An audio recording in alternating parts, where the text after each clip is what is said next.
एक समय की बात है, एक घने वन में एक बड़ा शेर रहता था।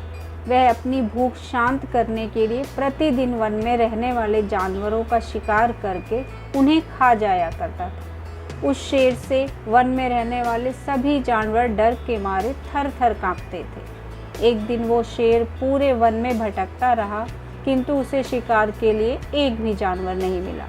शेर बहुत ही दुखी और निराश हो गया था, क्योंकि दिन ढल जाने के बाद सभी जानवर अपने अपने स्थान पर चले जाएंगे और शेर को भूखा ही सोना पड़ेगा। भूख से उसकी हालत भी खराब हो चुकी थी। तभी उसे वन में घूमते हुए एक गुफा दिखाई दी। निराश होकर वो उस गुफा के अंदर जाकर ये सोचकर बैठ गया कि इस गुफा में कोई ना कोई जानवर तो रहता ही होगा, तो वो रात में सोने के लिए इस गुफा में अवश्य आएगा।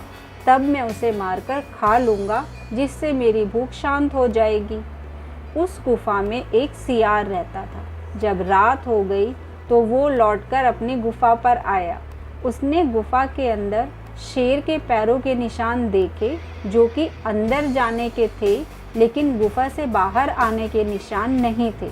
सियार चतुर था और वो समझ गया कि शेर अंदर तो गया है, पर अंदर से बाहर नहीं आया है, यानी कोई शेर शिकार करने के लिए गुफा में बैठकर प्रतीक्षा कर रहा है। चतुर सियार ने तुरंत एक उपाय सोचा। वह गुफा के भीतर नहीं गया, बल्कि उसने द्वार से आवाज़ लगाई, ओ मेरी गुफा, आज तुम चुप क्यों हो? आज तुम बोलती क्यों नहीं हो? जब भी मैं बाहर से आता हूँ तुम मुझे बुलाती हो, तो आज भी तो बुलाओ, आज तुम बोलती क्यों नहीं हो?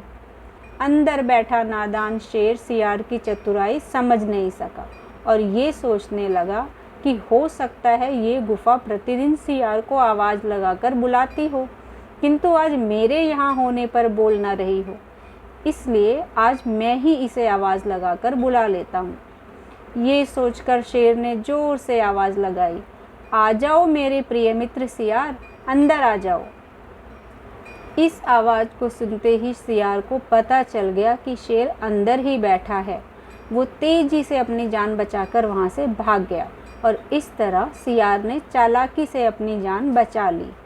तो इस कहानी से हमें ये सीख मिलती है कि कठिन से कठिन परिस्थितियों में भी यदि हम बुद्धि और धैर्य से काम लें तो हम अपने आप को सुरक्षित रख सकते हैं और उस स्थिति या परिस्थिति का हल निकाल सकते हैं।